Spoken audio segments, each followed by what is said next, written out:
Good morning, ladies and gentlemen, and welcome to the meeting of the Tennessee Advisory Commission on Intergovernmental Relations. To the members, I would call your attention to your material that is in front of you in your notebook and the agenda for today's date on the front page, which tab 1, which is the minutes of the June 2025 meeting. The chair would entertain a motion to receive those minutes. So made. Is there a second?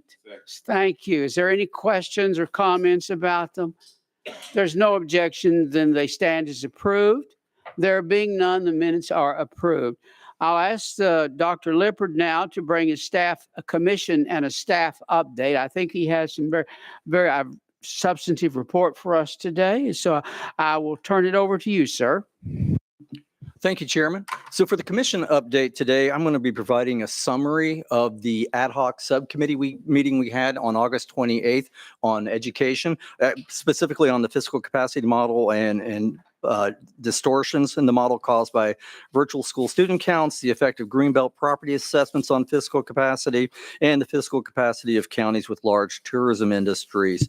If you turn to subtab B of tab 2, you'll find the memorandum that was provided by staff to the subcommittee members, and in that memorandum on the very first page, the three bullets there summarize the information that from the staff presentations made by Michael Mount and Ismail Tanwi to the subcommittee, and they say that staff analysis came to the following conclusions.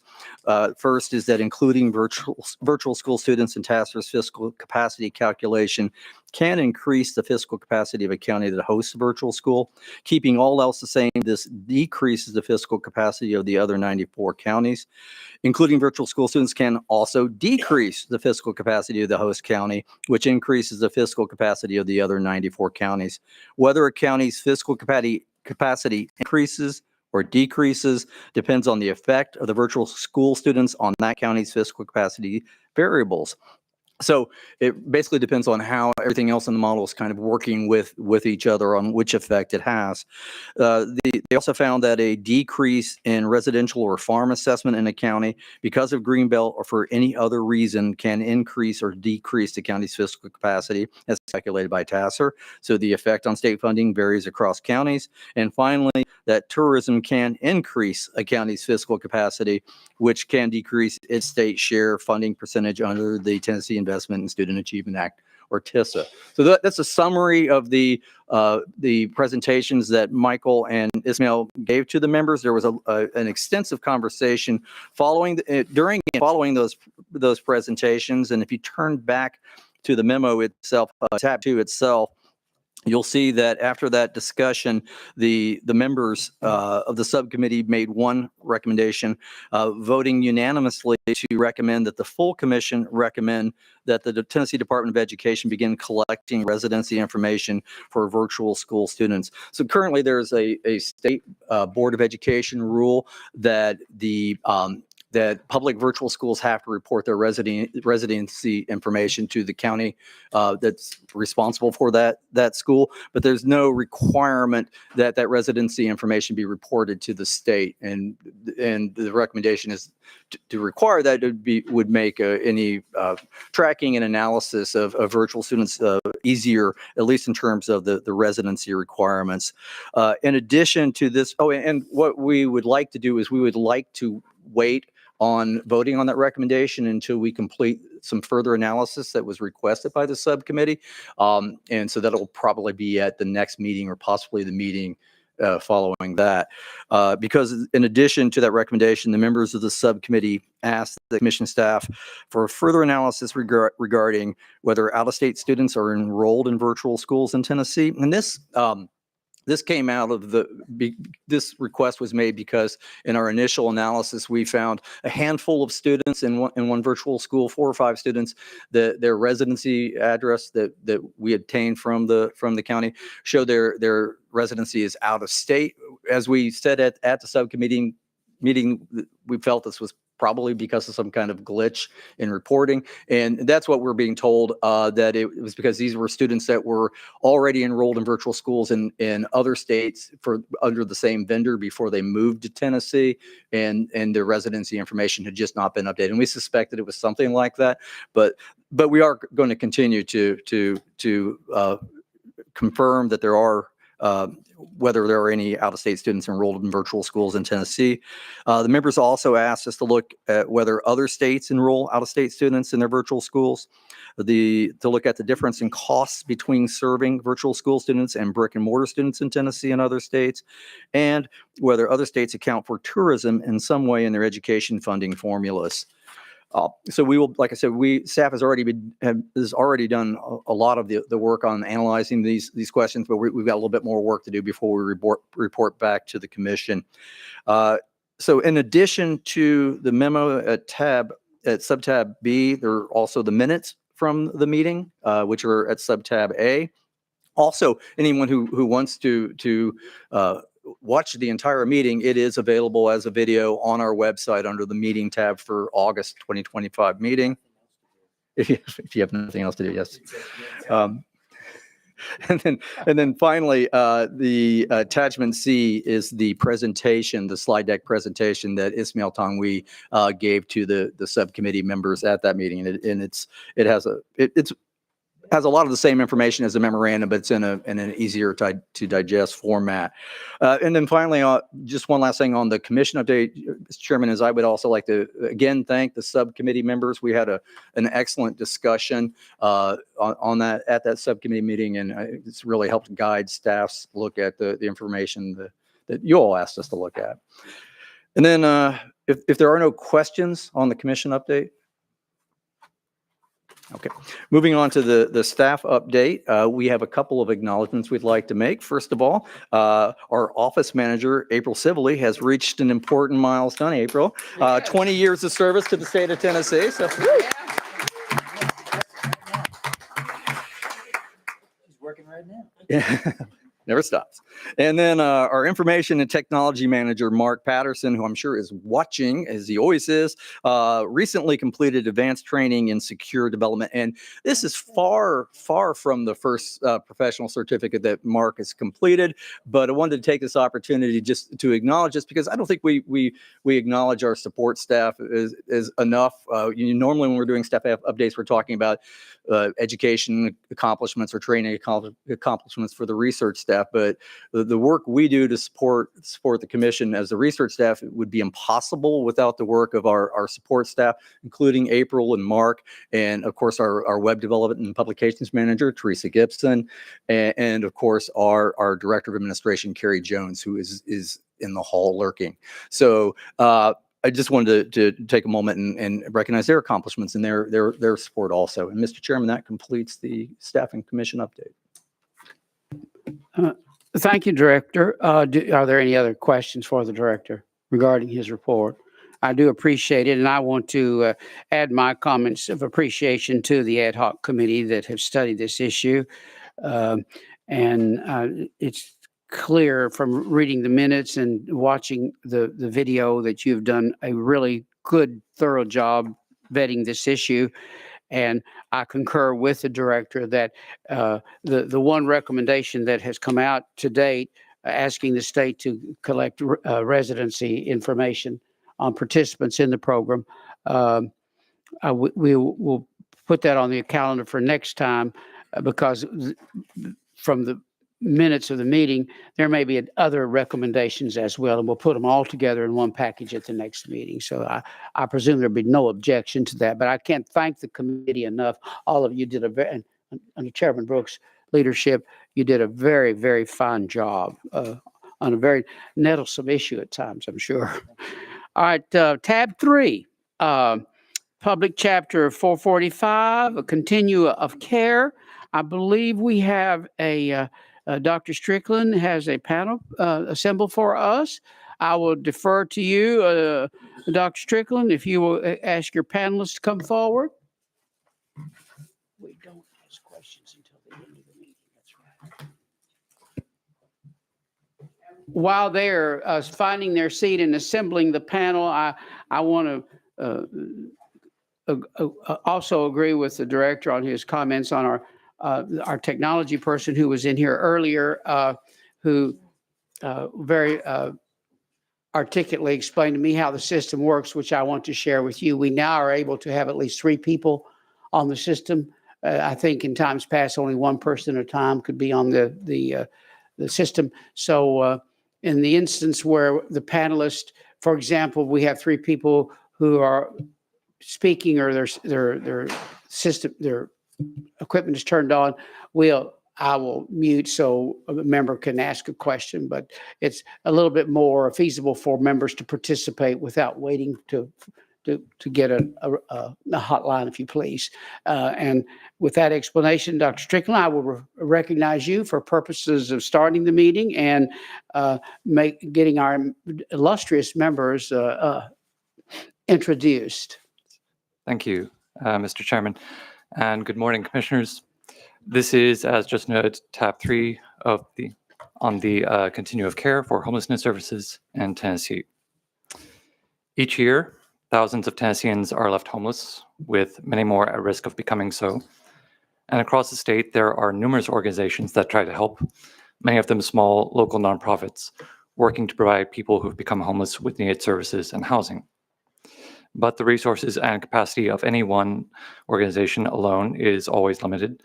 And while those serving in this field all share a common goal of resolving homelessness, they may have different strategies or priorities for doing so. To better combine and coordinate their efforts, the Federal Continuum of Care program under the U.S. Department of Housing and Urban Development provides community forums for different homelessness service organizations. Still, the landscape of homelessness services is complicated. Not every service organization participates in its local COC. Dr. Strickland, if you could just speak closer to the mic or speak up. Some of us, notably me, are having a hard time hearing. Sorry.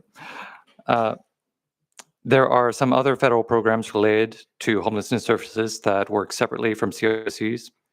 And while some local governments in Tennessee partner with their COCs, at present, the state government has no formal relationship in law with any of the COCs. Moreover, just like homelessness services organizations in general, COCs are confronting enormous challenges with finite resources. This year, Public Chapter 445 requested a commission study of the continua of care in Tennessee, how they might be improved, and how they might compare to continua of care in other states. There are 10 COCs in Tennessee, their coverage areas ranging in size from 1 to 23 counties. COCs are broad groups whose members include nonprofits of all sizes and sometimes state or local governments. They seek to coordinate outreach, assess the needs of clients who are experiencing homelessness, and refer them to appropriate services, a process known as coordinated entry, and they organize and help review nonprofits' applications for federal funding. Additionally, COCs are charged with collecting data on homelessness to help better inform needs in policymaking, including both conducting an annual point-in-time count of how many people may be homeless on a given night and maintaining a database called a Homeless Information Management System, or HMIS. As part of the staff's research, several key stakeholders have been identified who are knowledgeable about continuum of care and homelessness in Tennessee. And today you will be hearing from 4 panelists. One, Scott Foster, Executive Director of The Journey Home, a nonprofit in Rutherford County. Aaron Reed, Executive Director, Knoxville Knox Office of Housing Stability for the Tennessee 502 Continuum of Care, covering Knox County.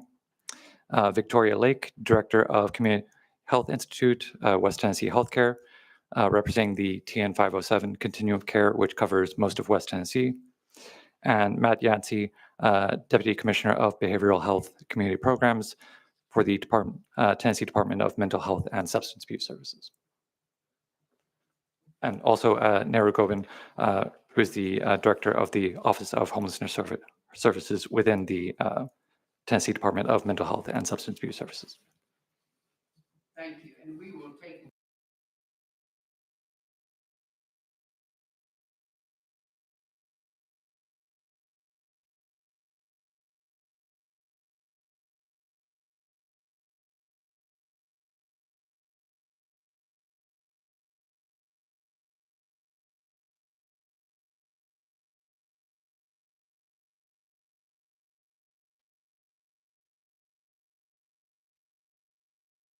We will start.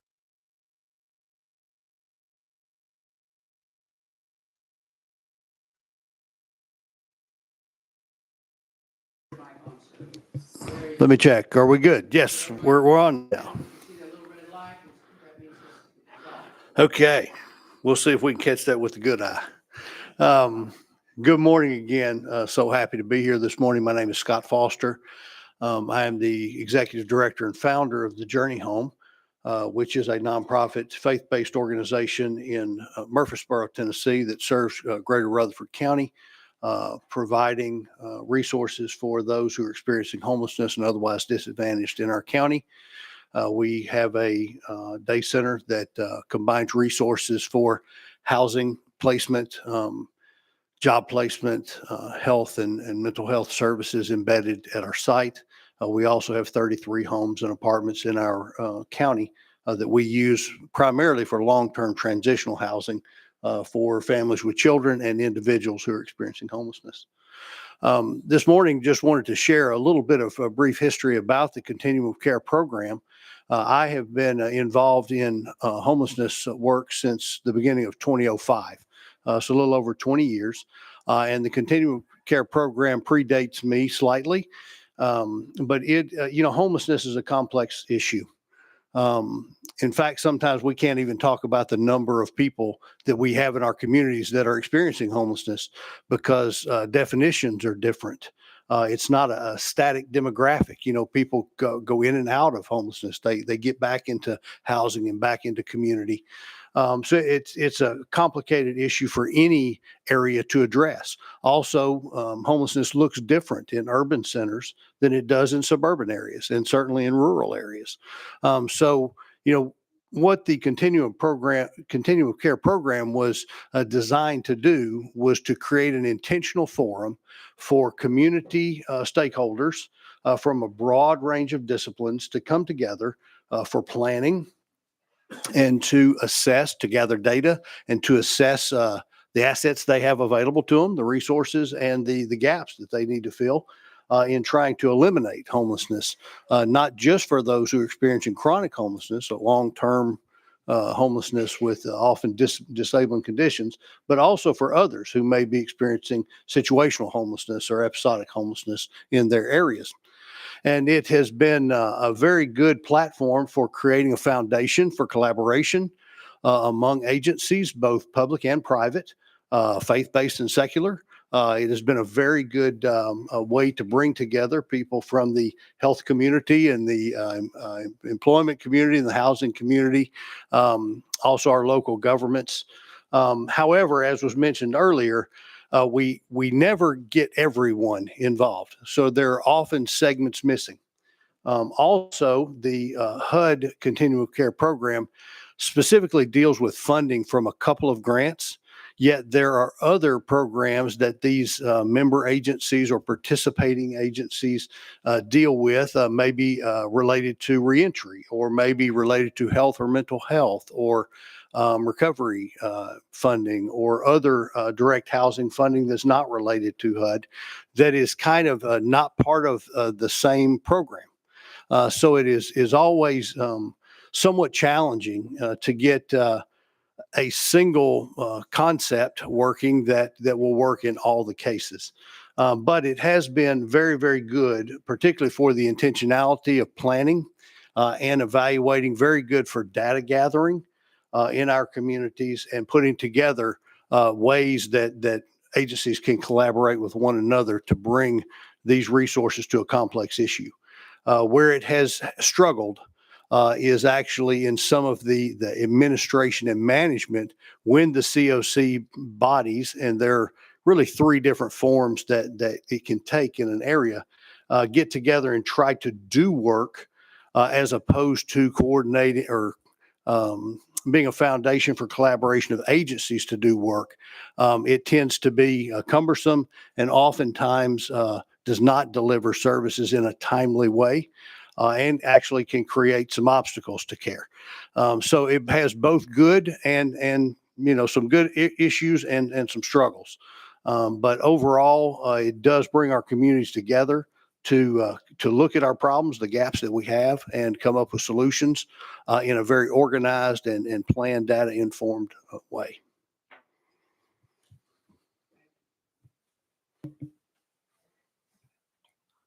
Gotcha. You may have to. My name is Erin Reed. I'm the Executive Director of the Knox County Office of Housing Stability in Knoxville.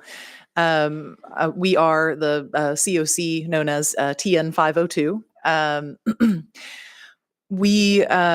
Dr. Strickland and Scott have done an excellent job of giving you an overview of what the COC program is, so I'm going to dispense with that part of my notes and just talk through really two aspects of the COC program that have been really productive and helpful in Knoxville and Knox County.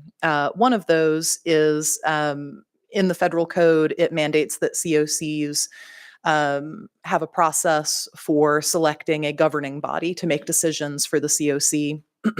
That mandate to govern the system has been extremely helpful in bringing local government, nonprofit partners, philanthropy, and even some for-profit partners into the discussion around homelessness on the foundation of the continuum of care. The other piece, which both Dr. Strickland and Scott mentioned, is coordinated entry. Coordinated entry in many ways is the foundation of COC programs. So we are mandated by federal code to create a system to assess the vulnerability of people who are experiencing homelessness and to prioritize them for access to services by that vulnerability, and then to match them the best that we can according to their needs. And with the homeless population growing like it is everywhere, we have limited resources to respond as a community. And so having that system to assess vulnerability, to figure out in the moment where resources need to go to have the most impact has been really helpful in Knoxville and Knox County. Scott, your presentation was very fair. You also mentioned that coordinated entry can be clunky. It can sometimes get in the way. That is something that we are working very hard to address in our COC.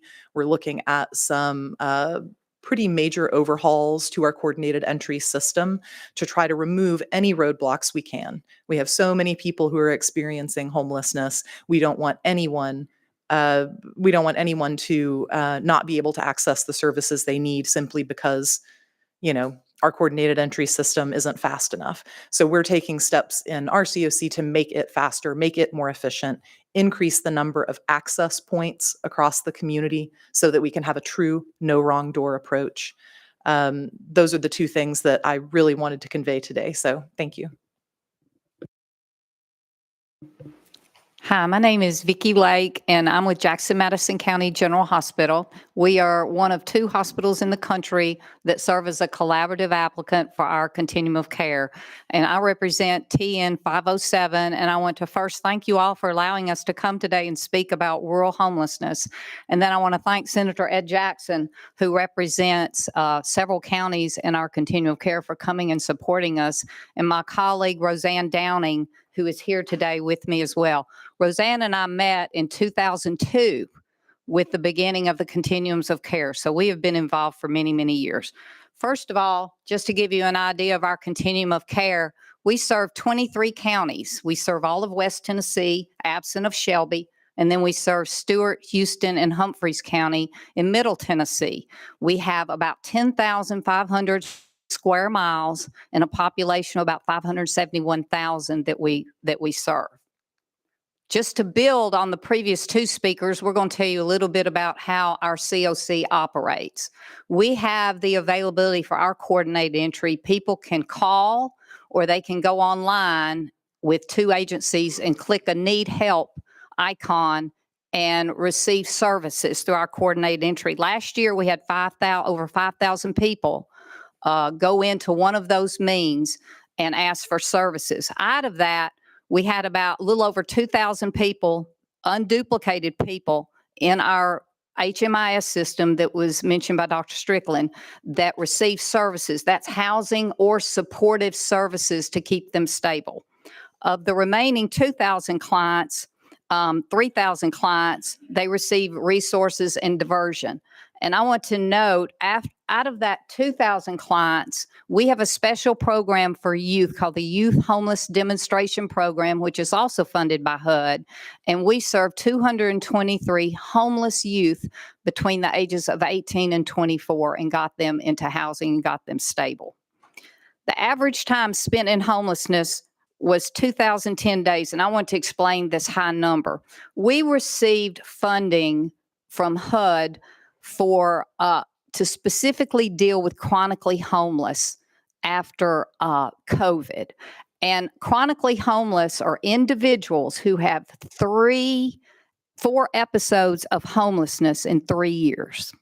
And so our number of days increased because we were primarily focusing on people who had been homeless a long time. So that's why that number 2,210 looks high. In reality, it's between 30 and 60 days that we have people homeless in our system. We usually find them. And just to note, there were 2 forms of this special funding, and our continuum of care received was one of 4 in the whole country that received both the urban and the rural homeless grant dollars to work with chronically homeless people. The average time of homelessness for first time is 130 days, and the DV days, domestic violence, which in HUD's law, if you are fleeing domestic violence, you are automatically homeless. And the time frame for us was about 29 days. To serve all of these people, we have in our continuum of care, not as the speakers have mentioned, other resources in our community, but actually in our continuum, we have 32 emergency beds. That means take people, keep them for a specific short length of stay. Transitional care, which is a little longer. We have 32 beds in our 23 counties, and we have 274 beds for permanent long-term housing. So just to give you the numbers. We had only 73 people return to homelessness after a year. We had 618 people who are homeless for the first time. And 735 people left our program because they got stable employment and the rent was paid by the client. They were living with family and friends. They went to a halfway house, or they went into substance abuse treatment. We do the annual point in time count. And just to give you our last numbers, in 2024, we counted 765. And in 2025, in January, we counted 747. The day we counted was probably the coldest day of the year to that date and time. It was 22 degrees the day we counted the homeless. But I will tell you that because of the organization of the COC and the sophistication and the hard work of these agencies and individuals, our point in time count has decreased 5% for the last 5 years, each year. When we meet just organizationally, we have about 30 people attend our quarterly meetings. 10 agencies in rural West Tennessee receive funding, and last year we received $4.7 million. We have weekly housing navigator meetings, which go to the coordinated entry. Anyone that was deemed to be homeless the week before, we discuss one by one to get a plan for them as a group. We do bi-weekly case conferencing meetings where all the agencies in the continuum of care meet to go through the names and see who has openings and who we can get placed. And then we have quarterly street outreach where all the agencies come together. We've been doing it in Madison County, which is our largest county, and we go out into the encampments. We have about 9 encampments in Madison County. We go out to the encampments and do street outreach, try to get them on a case management list, try to get them to come in and get housing. And we've been doing that. I think we're in our 2nd year of doing the quarterly outreach. I will say the Department of Mental Health funded the Project Rural Recovery, where our one of our agencies, Pathways Behavioral Health Service, has a mobile integrated primary care mental health bus. They've been gracious to let me use it 4 times a year in Madison County. So the bus does come. We have legal services available. We have all the services there at our local soup kitchen, and we're there from about 7:15 to about 2 in the afternoon. We have, we're very successful. We think we are. We do have bumps in the road, but we all come together. We've known each other for many, many years and have worked very hard on this very complex. You take 2 steps forward and 1 back in homelessness. And I will let you know, I did provide the staff our strategic plan and our youth plan. And also, before you, very quickly, there's some little cards that are neon colored. As a collaborative applicant, we get some planning dollars. We have these little cards in neon colors for all our 23 counties. It has all the resource on it. We have them in Spanish. I've given you a Spanish. The county executive from Tipton County, I provided yours for you because I knew you were going to be here. And so we provided Tipton County. I provided an example of a Spanish card from Gibson County, and we also have a veterans resource cards. And these are very, very popular. We give them to all the state departments, all the homeless providers, law enforcement, anyone who serves people in need. And I want to again thank you for the opportunity for being here. And I appreciate Senator Jackson coming and Roseanne Downing coming with me. Thank you, ma'am. Sir, you're next.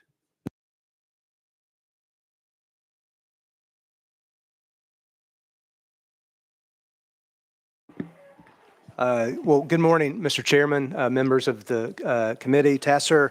I'm Matt Yancey, serve as Deputy Commissioner with the Tennessee Department of Mental Health and Substance Abuse Services. To my left is Mr. Nehru Gobin, who serves as our Director for our Office of Housing and Homeless Services. Nehru's got a wealth of information, so I'm really happy to have him here with us this morning. It's really an honor to briefly touch on the housing and homeless services that we fund through our department, specifically those programs that have relevancy to the COCs. As many of you are aware, our department's mission is to create collaborative pathways to resiliency and recovery and independence for people in our state living with mental illness and substance use disorder. I bring that up just to underscore that point about collaborative pathways. We fund through grant contracts approximately 300 different organizations across Tennessee to support early intervention work, prevention work, our crisis services to provide treatment for the uninsured indigent population, to support criminal justice related programs, including our recovery courts, as well as recovery support services, namely housing support, employment support, and peer support. This slide here represents the 15 programs that we fund out of our Office of Housing and Homeless Services. Many of these programs focus on really people with mental illness and substance use disorder, but people who are notably vulnerable because these are individuals coming out of hospitals, coming out of crisis stabilization units. These are programs that support people that are re-entering the community from the justice system, as well as there's a focus here, as Vicki referenced, on young adults. We know that young adults, notably those coming out of state custody, are at higher risk for homelessness. But for the purpose of this brief presentation this morning, Director Gobin is going to focus on 3 of the programs that have the most interface with the COCs that we fund through our provider network.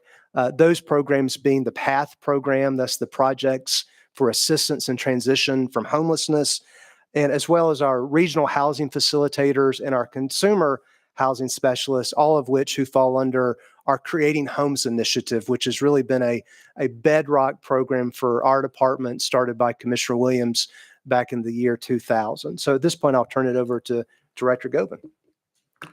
Thank you, Matt. Good morning, everyone. Thank you for having us here today. As Matt said, my name is Nehru Gobin. I serve as the Director for the Office of Housing and Homeless Services with the Department of Mental Health and Substance Abuse Services. One of the most directly related programs to our state's HUD COCs is our PATH program, as Matt had indicated. This program is a SAMHSA federally funded formula grant program that is all states in our nation is awarded these funds through a formula grant. And the purpose is to provide homeless outreach services for the purposes of trying to identify individuals in our state who may be experiencing mental illness or substance use disorder, to try to get them connected to services that will kind of get them towards that path towards recovery and resiliency and independence. So this program intends to go out to have case managers to conduct those outreach out in the community. We're talking shelters, we're talking out on the street, even sometimes in the jail facilities and what have you, to try to find out and to establish a rapport with folks to see what can be done to get them connected into much needed resources in there. And so that graph that you see there is just an illustration of the process that's involved from initial contact to engagement and developing that rapport, enrollment into the PATH program, and trying to connect them to services before you can exit them out of the PATH program. The next slide. So this just gives you a colored map that kind of gives you an idea of where our PATH services are provided in Tennessee. As you can see that, these are hardest hit in some of our more populous counties. But we want to emphasize the fact that, that our continuing mental health services and substance use delivery services in the department is really connecting folks, not just with our PATH services, but a lot of treatment programs and service delivery programs in Tennessee. For example, as our crisis services continuum, our behavioral health safety net program, so that even in those counties that may not be highlighted in this particular map, that we are very intentional as a department to make sure that services that are needed for even those who are experiencing homelessness, that they have direct access to those services as well. This one is our regional housing facilitators, as Deputy Commissioner Yancey had described. Our flagship program is known as Creating Homes Initiative. And that begs to answer the question is, what can be done and how do we impact opportunities to create housing opportunities for Tennesseans who are in need, who are experiencing mental illness and substance use disorder? And the answer is through our initiative by way of our regional housing facilitators. These are grassroots professionals. They are employed by community-based behavioral health organizations so that they have that background and that setup in their home base, to really work at being at the center of a table, at any table, to help to collaborate, strategize, and develop opportunities to pursue grant funding opportunities or other resources to establish and create new housing opportunities. I'm fortunate that some of our panelists here have been directly involved with our regional housing facilitators of our participation of their HUD meetings, sometimes in collaborative grant efforts, opportunities, or what have you. And so they are really essential to our entire services in addressing homelessness in Tennessee. And so as a result of that, we're proud to say that their efforts have collaborated into the leveraging of over $1.3 billion since the inception of the Creating Homes Initiative to create over 36,000 housing opportunities to date. And our final program that I wanted to point out today is also our Consumer Housing Specialists as a component of the Creating Homes Initiative. These are what I like to consider our unsung heroes. These are certified peer recovery specialists who are trained in providing education, trainings, addressing what may be misconceptions across the community for folks who are experiencing mental illness and substance use disorder, and particularly those who may be experiencing homelessness or at risk of homelessness, to help educate the community in what may be true, what not necessarily not be true, and also to help them identify what resources and housing opportunities that may be out there for them, and also for advocates of theirs, including their families or case managers. So there's the image that you see there is our homepage for our Housing Within Reach website, which is essentially a database that our specialists collect information about housing options that may be targeting opportunities to provide housing for folks who are experiencing homelessness and experiencing mental illness and substance use disorder. So this is constantly being made up to date as soon as we identify, or even if we have been able to fund through our CHI grants to create new housing opportunities. Each of these programs probably have the most direct touch to our HUD COCs across the state. by way of engagement, partnerships, and relationship building to impact the community and attendance to their meetings and other venues of that nature. So for the sake of time, I'll pause for a moment to make sure that I'm adhering to the request on our limited time.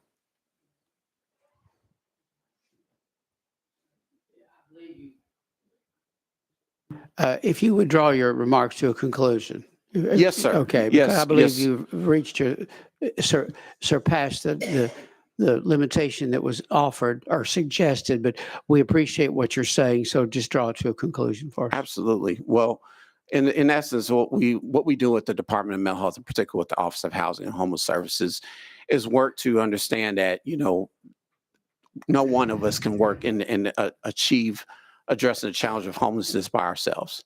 And so essentially our programs, including Creating Homes Initiative, is intended to establish a tool to provide collaboration, strategic planning across many stakeholders in Tennessee, understanding that what we can do collaboratively together to make a greater impact for those who are in most need. And so essentially all of our presentation today is really highlighting that from our department, not just with Housing and Homeless Services, but our entire continuum of behavioral health services across the state. Thank you. Now, we'll open the floor for questions I'm sorry. Representative Parkinson, you're recognized, sir. Thank you, Mr. Chair. Was there anything else in your presentation that you did not get to say? No, sir. No, sir. I'm prepared to answer questions as needed. Yes, Okay, sir. thank you. Thank you, Mr. Chair. Are there questions for the panelists today? Yes, Mayor Frank. Well, thank you to all the panelists. I just have a couple of questions and comments. One, Scott, I believe you mentioned how complex the issue is. And as we've heard today, I mean, you have mental health components, you have senior citizens, you have a life crisis situation. For a little while, I served on the Tennessee Valley Coalition for the Homeless, which is a COC. And one of the things I found is, I mean, I'm an elected official, but it is extremely confusing. So, it took me months to even understand what they were trying to do. And I think, I'm looking at this public chapter and what this body is tasked with looking at, which is there a way to do it better? I guess I'm going to ask, are there structural changes? Is there some, you've got this program operating under HUD. You have local and state officials who have care, compassion, a desire to help, but there really isn't a roadmap for us to be able to understand that. And I look at my county commission a couple of years ago, they had some workshops to try to understand homeless. There's the compassion, there's the care, but then there was no path forward other than just giving money to organizations. So, I guess I'm talking in terms of structure. What would a structure look like? Is that some kind of accountability measure? Are we looking at that in terms of programs? Some of the programs, for instance, recovery courts that you mentioned, Matt, those work very well, but are we actually measuring them? Are we asking them to do more or improve their client numbers, or is it just the annual grant that goes out every year and we're just going to keep on doing what we're doing? So, I mean, is there some kind of better structure that can be put in place?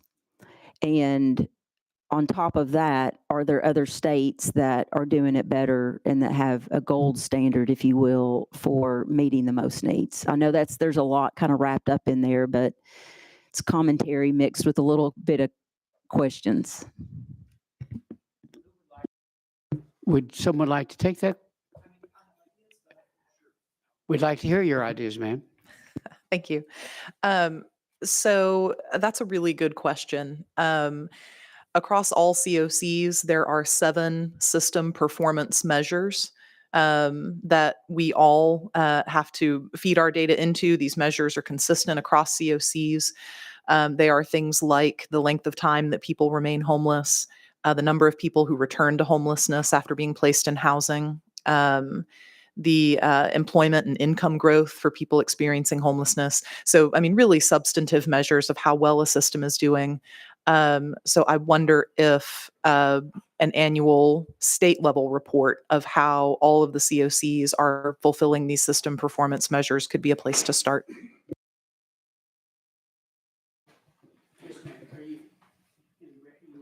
I just You're want waiting to for the floor, comment that ma'am. the performance measures also are collected at the agency level, how they did with their homeless population, as well as the continuum level.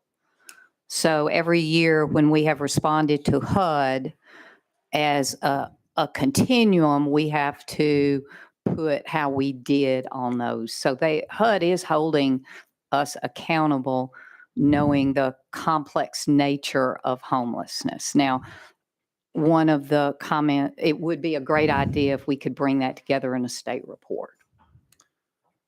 But may I have if there's no objection, I'd like a follow-up here. What are there agencies that are not a part of the continuum that may be working on homeless issues? Would that data be brought into a statewide report? Is there a way to do that? Or would we? It would be on a volunteer basis unless they were receiving their funding from another state agency who asked them to collect the data as a part of their funding.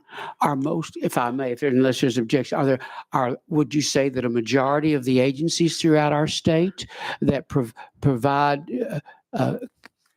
services for the homeless, majority of those are in the continuum? Yes, the All right. majority are. And I will tell you, the Department of Mental Health has performance measures that the agencies have to input their data into a state database, and they have analysts who look at those data and do performance measures for the agencies, whether it's recovery housing, recovery court, alcohol and drug treatment, intensive outpatient. The Department of Mental Health does provide a structure around that the agencies do report their data. All right, thank you. I think the gentleman on my left had a comment to make, and then I'm sure the members have questions. So, Sure. And I just wanted to go back to your core question. Is there a path forward to make a structure that may be more useful? One of the keys in solving homelessness anywhere is pairing people with the right resources. Homelessness is not there's no generic one size fits all solution. It takes resources and relationships. There is an interdependence between housing, economic stability, and health, speaking very broadly in those categories. And, as I've worked with different agencies in the state government, everybody has it on their agenda. There's a homeless component if you're talking to the Department of Correction, or if you're talking to Department of Mental Health and Substance Abuse Services, you're talking to THDA. If we're talking to disability and aging, we all have these particular needs. When I talk to Medicare providers who we work with in our local area about their needs for long-term care and the costs that we have due to homelessness that show up in our emergency rooms and show up in our jails, and we need to be able to pair people with the right resources, and that needs to be a menu, a broad array of resources. So the potential, and THDA has organized this starting a couple of years ago. There is sort of a monthly call of different agencies to talk about resources that are available or to make people aware, providers and COC members and that kind of a thing aware. But maybe an interagency council, similar to the way the federal government does that, that agencies are creating a comprehensive strategy together. These different, agencies that have different specific focus areas, because all of these focus areas touch homelessness in some way or another. But it will help for folks that are really knowledgeable about, building housing, the THDA kind of folks, they know how to do that piece of it. but there may be other services, particularly related to mental health or substance abuse or economic development, that a different agency would be able to come in, and they could each sort of coach each other on how to write grant opportunities, how to write partnership opportunities that would work in a more cohesive way. And also, I think the COC structure, to the question, are most agencies that provide services to homeless people members of COCs? I would agree that most people that have larger scale programs that get government funding and that kind of thing are. But to be quite honest, most of the work is done by small groups out of churches and civic groups and community groups within small areas. And in the rural community, that looks different than it does in the big cities, but sometimes they don't have access to really be involved or really understand. And when you're talking about the fact that it's confusing and people don't know where to start, that is one of the things that the coordinated entry system was sort of invented for, primarily focused on permanent supportive housing. But we can use the good things, particularly the foundational things, the planning, the strategizing, the data gathering, that are just solid aspects of the continuum of care program, to maybe build something at a broader level that creates a unified strategy for the state, and is not just maybe an announcement or an invitation to come find out about new opportunities, but actually to create a strategic plan. Thank you. I think Senator Yarborough is waiting for the floor. Senator, you're recognized. Thank you. Ms. Lake, I was struck by the vast geographic scope that you're covering. And could you help us understand if there are, I assume that just creates transportation, outreach, access to care difficulties. Are there particular issues that arise there, or things that the more rural regions need in order to deal with that kind of structural issue? That's a wonderful question. We do serve 23 counties, 10,500 square miles. In the coordinated entry process, we have what's called housing navigators. And our housing navigators are geographically spread across that area, so that when we get someone who calls or fills out that need help, once we determine what county they're in, then we filter that. We refer that person to that navigator in that area so that they can best do the intake and assessment to work with that person to best meet their personal needs. Transportation is an enormous issue in rural areas, as you know, and across the board of all social services. But what we do in our strategic plan is look at where our gaps are and try to, when our annual funding comes or from other sources through other state agencies and the federal government, try to match where those needs can be. And funding directly for rural areas would help solve that additional funding, because we are spread thin with the 23 counties. If we could have direct funding available just for rural areas would be wonderful. And developing the infrastructure around that and using the existing agencies to build their capacity to be able to work with this. But transportation is a large issue in East Tennessee. While it may not be mileage, you may have a mountain, and that takes time to go over. So it's not only a rural West Tennessee where we are spread out, but it's all over the state in the rural areas. I think Senator Yarborough had a follow-up, and you're recognized, sir. Representative Parkinson is waiting, and then Councilman Chase is waiting. I'm sorry. I have one more, and it might actually be better directed to, I think, Ms. Go, but I'm not sure. So the question is really around young people in homelessness. I think there are a lot of us that it doesn't fit our image of what the homeless population is, but it's a significant part. And, there's a high need to actually prevent that. But a huge number of that is going to come, assume, from state custody, like people that are cycling out of foster care or juvenile custody or something of that nature. How is the communication between those sort of discharging agencies, if you will, and the continuum of care?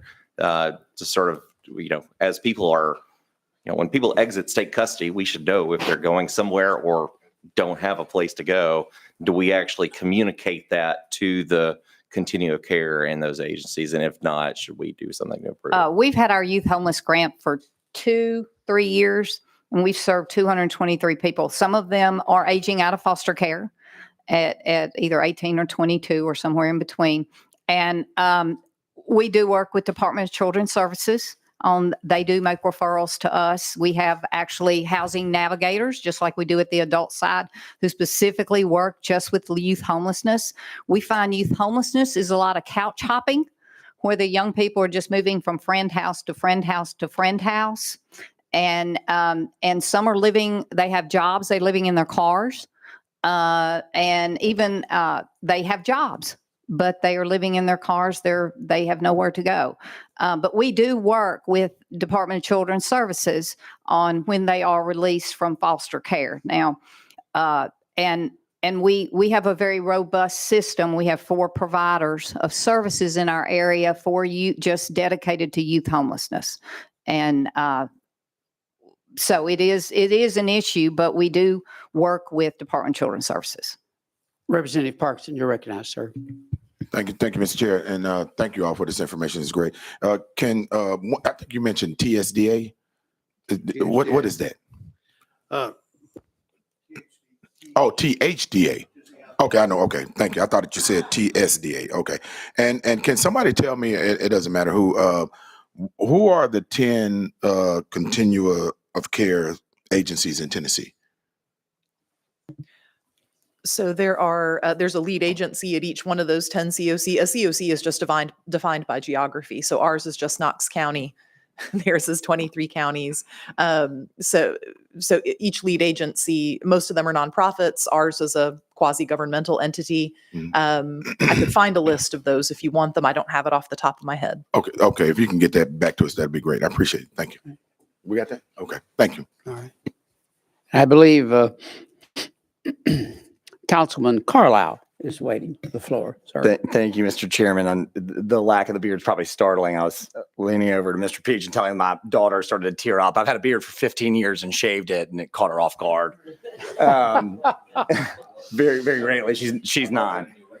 Yeah. So thank you, Mr. Chairman, and thank you for all the work that all of you are doing. I know, like Representative Parkinson, homelessness is prevalent in a place like Memphis, Tennessee, and for a wide variety of reasons. I agree. It's not a one size fits all, especially when you talk about like from A to Z, like emergency shelter, like engagement, emergency shelter, all the way through transitional housing to stability. And then you've got everything from individual males, veterans to family. And where we run into a buzzsaw is continuity of care for the family units.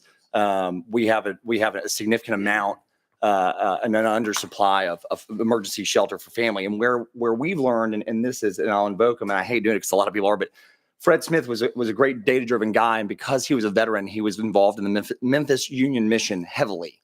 And what his data team found out in case management and the continuity of care is geography is everything. It's very difficult to get somebody through case management work from A to Z, from emergency shelter all the way to stable housing and workforce, because we lose them somewhere in the system on and off the campus. And so I am astonished at some of the work that you do covering the counties that you do. I'll be interested to see the thought process, and obviously it's resource about how your counties are defined, kind of like a congressional district might be, or how your coverage area are, and you're able to manage that case management. Because even, I think you mentioned Madison County had 784. I think just in Memphis alone last year, we had 1,200, except for your geographic spread is much larger than ours. So we have a density issue, and we're still losing people in a geography problem, meaning we can get them to emergency shelter, but then I've got to get them on a transportation, on a public transportation, which is an issue for us of its own.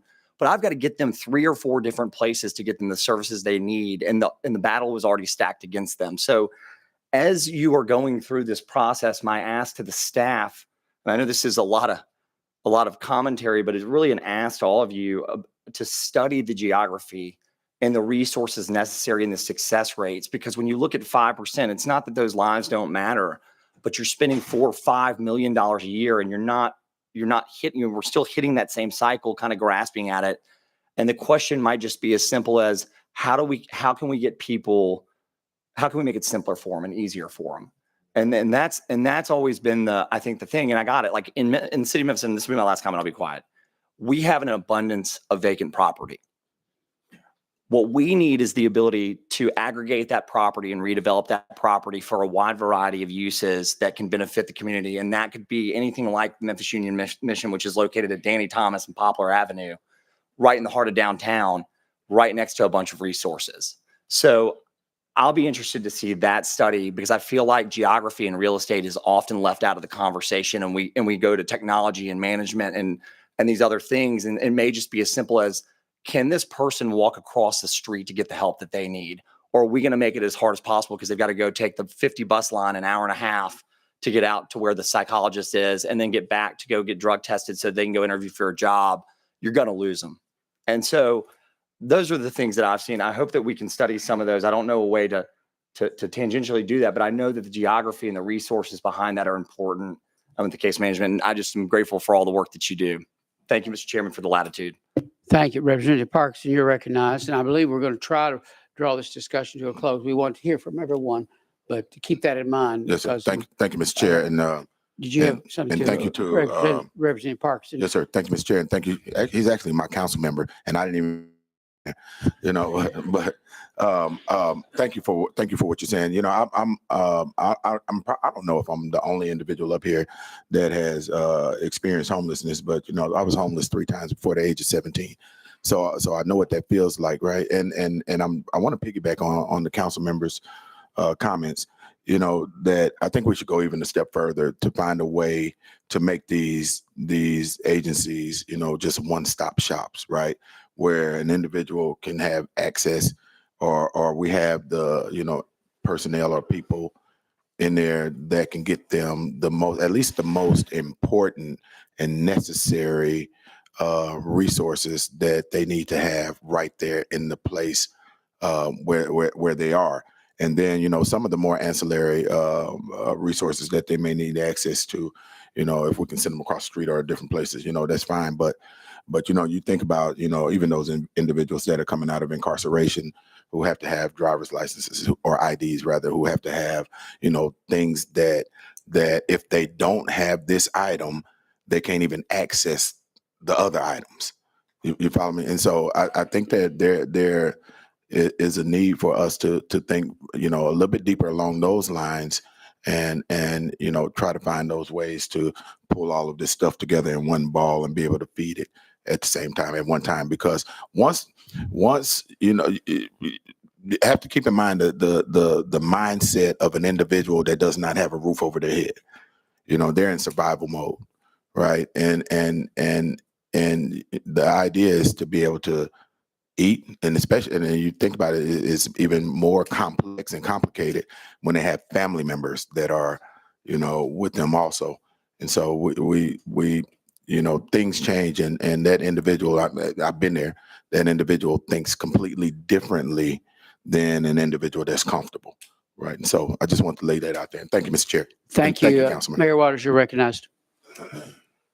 Thank you, Mr. Chairman, and thank you all for being here today. And I noticed one statistic up there that I seen was 50% of the folks had mental health issues. And, the concern that I have, and any of you can address this, is that years ago, I think in the state of Tennessee, we made this conscious effort to do away with any kind of place for these folks to go. We said they're going to be outpatient. It appears like what's happened is a lot of those are going to our jails, our local jails. We're not equipped to do mental health issues, and that's certainly a significant issue for us in Sevier County. Is that they're over there trying to deal with these folks, and they don't have the expertise to deal with them. And some of these folks can't live outside some kind of structure. So a big problem that we have is folks that have these issues and don't have anywhere to go. There's nowhere for them to go. Do you all see that as a major issue in our homelessness? And if you do, have any suggestions about how we might address that issue, because 50% is a large percentage of the folks that are having issues, and there's nowhere for those folks to go. I can tell from the panelists' expressions that every one of you want to comment, but perhaps if we got a couple of you to comment. So jump in there. The mayor is spot on. So let's hear your answer. I'll just briefly say you are spot on. You're correct. That was my statistic that we have. One of the things we do is we partner very heavily with the Department of Mental Health and Substance Abuse Services. Beyond the list that was up on the Mr. Gobin's PowerPoint, there are lots of other programs they sponsor that we work with day in and day out to address this issue. And that's one of the things we do. We find in our street outreach, the number is probably 85 to 90% mentally ill or substance abuse services. And I agree with you completely. I've worked very heavily with our jails in our areas, and I think it's 65 to 70% of the people there are mentally ill or substance abuse. But the Department of Mental Health and Substance Abuse Services realizes that, and they are working. I don't want to speak for y'all, but they are working with our jails to help them address that issue. Mayor, I think it's a great, I'm sorry, Mr. Chairman. Yes, sir. Mayor, it's a great question. As Vicki said, I think in recent years, we've been laser focused on doing everything we can to keep people from showing up in jail with mental illness and substance use issues, from showing up at local emergency departments. We understand the strain that population places on that system. How have we tackled that? In recent years, we've worked with community providers on developing pre-arrest diversion centers, crisis stabilization units. So law enforcement, when they interface with someone who has a mental illness, they can drop them off there for treatment opposed to being incarcerated. To Mayor, your point about the recovery courts, we've really expanded the number of recovery courts across the state. Have been really thankful, thanks to the legislature, to be able to stand up additional mental health recovery courts. So for those individuals who do have mental illness that commit low-level offenses, they can be served, treated, overseen by the local mental health court there in the communities. That's been a huge support in addressing this issue. And I think Representative Parkinson mentioned, like, is there a one-stop shop? One of the things that I will say, just to brag on the community mental health center, so organizations like Alliance in Memphis, our community mental health providers are doing more and more to address the holistic needs of these individuals. So it's not just treatment, it's permanent supportive housing, it's integrated care, recognizing that so many of these individuals with who are experiencing homelessness not only have mental health issues, they have physical ailments.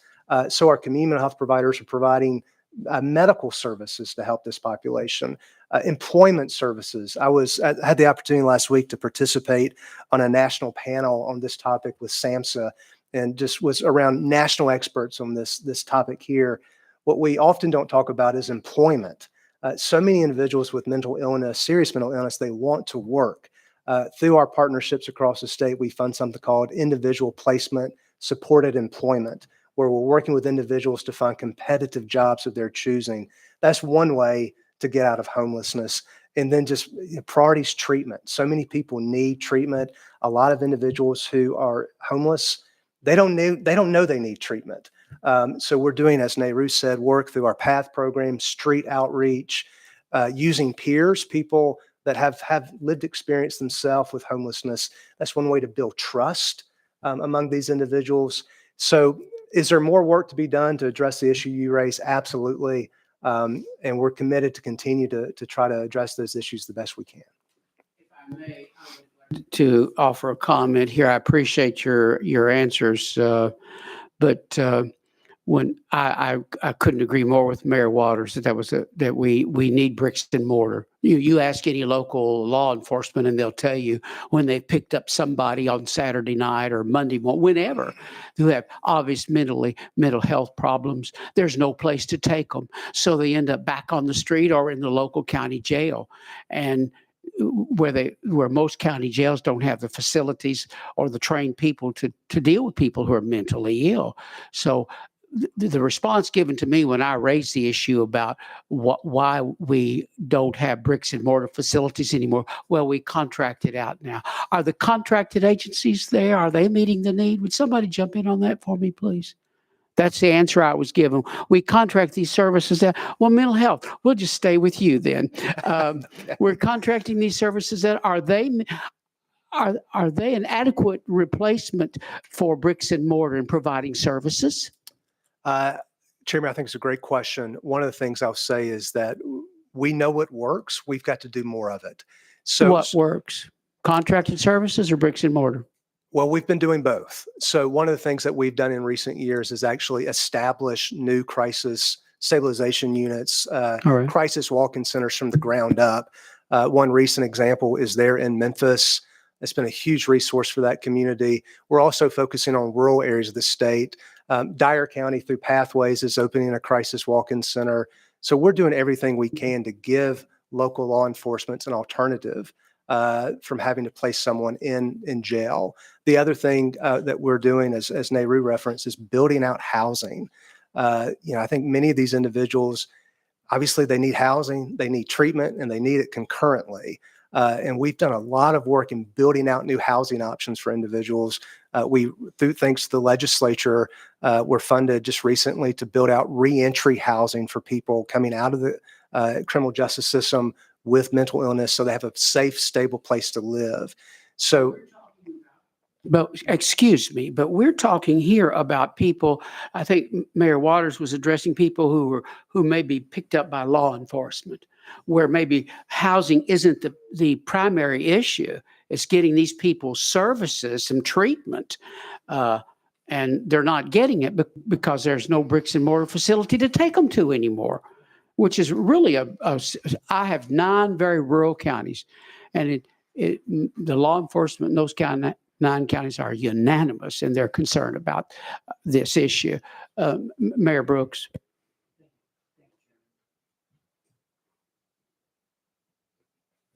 Working today. There we are. You'd think I would know how to work the button. I'm going to stick also with our guest from mental health. The city of Cleveland, we have actually begun the process of a new bricks and mortar facility. We are partnering with our county.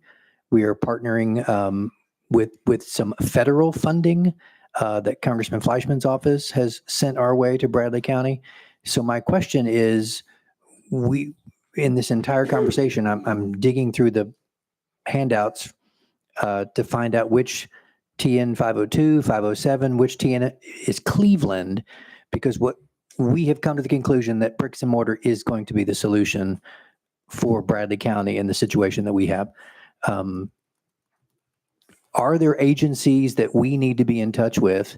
Because right now we're just going to kind of do it on our own. And my question is, could you forward to this TACIR or to me agencies that we need to be partnering with at either the state or additional federal levels, because we're going forward whether we can find assistance or not, because it's just not out there. So I'm very grateful the city council said part of the recent tax increase for our citizens is a transitional housing facility that the county says, we're so into this, we're going to partner with you. But right now that's the only 2 partners we have. Thank you, Mr. Chairman. And thank you, members of the panel and members of the body, for your questions. It's been a good discussion. It's one that could go on longer, but we do have other agenda items. There's no objection. We will close the debate on this and move to the next tab, which would be tab 4. And the panelists, thank you very much. You've offered some very relevant and obviously thoughtful remarks that were helpful to us and stimulated our thinking and our discussion. So thank each of you very much.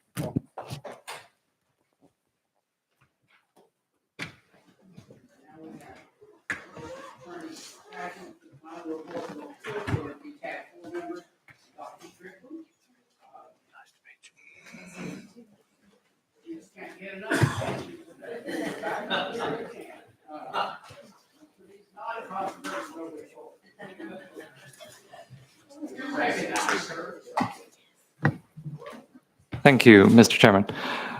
So yes, as just noted, this is tab 4 on DA staffing in municipal courts of concurrent jurisdiction, with the attached commission report being submitted for your approval.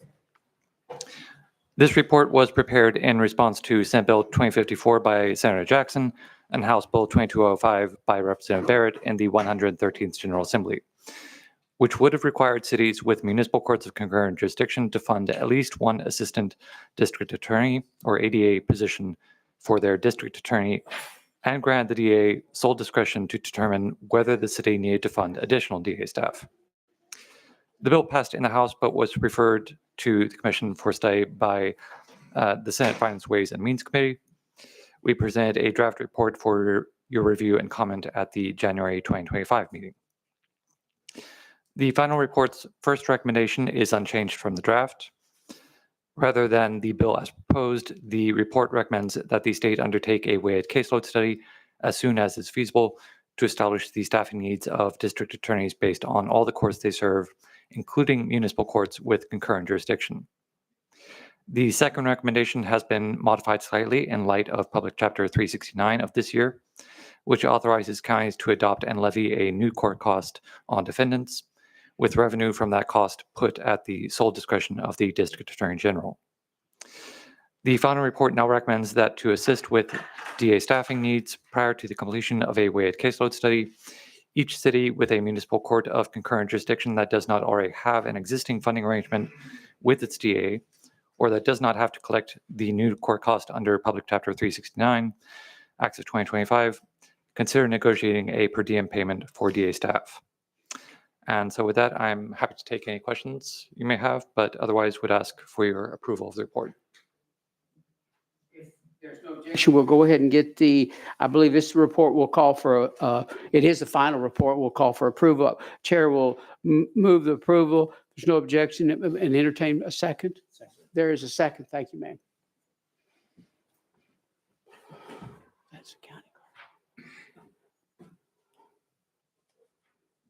card. Now, do we have questions, comments? My goodness. There's been a motion, second for all right. There are no comments, and we will take it to a vote. Those in favor of the motion to approve the final report, say aye. Opposed, nay. Carries. Thank you. Thank you. All right. Our next item would be item tab 5, the final report on real estate fraud. Mr. Morio, there, if you will. You're recognized, sir. Thank you, Mr. Chairman, and good morning, Commissioners. I'm happy to present the Commission's report on protecting Tennesseans from real estate fraud for your final approval. It was prepared in response to Public Chapter 941, Acts of 2024, and describes the prevalence of real estate fraud in Tennessee, different schemes used to perpetrate fraud, methods used by other states to combat fraud, and best practices for local government officials. The draft report was presented for review and comment at the June Commission meeting, and the Commission's 3 recommendations have not been changed from those presented in the draft. Because notaries public have responsibilities that put them on the front lines of defense for preventing fraud, the Commission's first recommendation, found on page 2, is that Tennessee require in-person notaries to complete an instructional course on notary laws, ethical requirements, and best notarial practices, including specific guidance about recognizing and preventing fraud, both when applying first to become a notary and when renewing a commission, something that Tennessee will already require for remote online notaries beginning in January 2026. Some additional information about notary requirements and training has been added to the final report. Page 9 has more details about requirements to become a notary in Tennessee. On page 22, we added a new table to categorize notary training and exam requirements for all 50 states. Responding to a question asked during the draft presentation, we explain on page 23 how states deal with integrating training requirements into their notary application processes. And then page 24 has a new table with updated information about bond requirements for notaries in all 50 states. Moving on to the second recommendation. In Tennessee, when notary is personally acquainted with an individual signing documents in person, the notary can accept that signature's identity without providing any proof. If they're not personally acquainted, the notary is supposed to obtain satisfactory evidence that the person who is who they claim to be, either by checking form of ID or through a credible witness who is personally acquainted with the notary. But for in-person notaries, Tennessee does not require the notary to record that identifying information or keep it in a journal unless a fee is charged. And so the Commission's second recommendation, found on page 3, is for Tennessee to require notaries to verify the identity of all individual signers and witnesses by means of government-issued credentials and maintain a journal of all notarizations performed in person and, as is already required of online notaries, to keep those journals for at least 5 years. The recommendation also specifies what specific information must be included in journal records, including describing the evidence used to identify any signers or witnesses. Some additional information about the importance of the notary's journal can be seen on page 14. There, in response to a question about issues with forged notary stamps during the draft presentation, we noted that detailed journal records can help defend notaries against accusations of fraud if a notary's stamp is forged or stolen. But it also is recommended that notaries protect themselves by carrying errors and omissions insurance. Pages 25 and 26, there's some added detail about verifying identities in notary journals in Tennessee, and new tables on pages 27 and 28 to show how journal requirements, what journal requirements are for states that have them. Lots of page flipping, I know. So returning to page 4, the recommendations, because a process for registers of deeds to review or refuse to record suspicious documents, as several other states have authorized, could help prevent fraudulent deeds from being recorded and stop those who attempt to commit real estate fraud from completing and profiting from fraudulent transactions. The Commission's third and final recommendation is that the General Assembly authorize counties to establish fraud referral and review process, possibly similar to the process authorized for counties in Illinois, for real estate documents that county registers of deeds have reasons to suspect are fraudulent. Any other areas where information has been added or revised significantly from the draft report are highlighted in your materials and in the docket book online. I'm happy to take any questions at this time, as well as ask for your approval on this final report. Thank you. Before we start the discussion, the chair would entertain a motion to approve the vote. This is the final report. Is there a second? I guess there is a second. Now, do we have questions or debate? Questions from members? Representative Parkinson. Thank you, Mr. Chair. I'm not there yet on the approval of this, and I'm gonna tell you why. That first of all, I think you guys did a wonderful job, but I don't understand why we hadn't made a recommendation for register of deeds offices to require an ID when someone is doing a quitclaim deed in their office. So thank you for the question. We talked about on page 11, previous legislation, Public Chapter 941, Acts of 2024, that would have required registers to ask filers for identification. We talked about how there were some issues when that legislation had just gone through. So some of the concern about issues with that being recently discussed were something that we considered. I would note that for anyone wanting to further pursue that, page 34, and I think this goes along with that there are a couple of states where that's being sort of tested out, and I think maybe giving that some time to see what might happen. Lee County, Florida, mentioned on page 34, seems to have something that's similar to that. And they're supposed to be coming out with a report on that pilot program this year. So I think giving that some time is something that might be of interest. Thank you. And I was kind of scanning over this part on page 11, and I see the discussion, but I don't see where there was an issue with requiring an ID at the Register of Deeds office if somebody comes in and they're making a quitclaim transfer and just having that ID just recorded, I guess, along with that quitclaim. Because here's what's happening. anyone almost, can create a quick claim document and, and have it notarized either, falsely or not, and take it into a register of deeds office. And then that property is literally stolen from the individuals or the family that own that property. And it makes it incredibly hard to track who actually came in and stole their property if there's no ID, associated or captured in that moment that quick claim deed is registered with the Register of Deeds.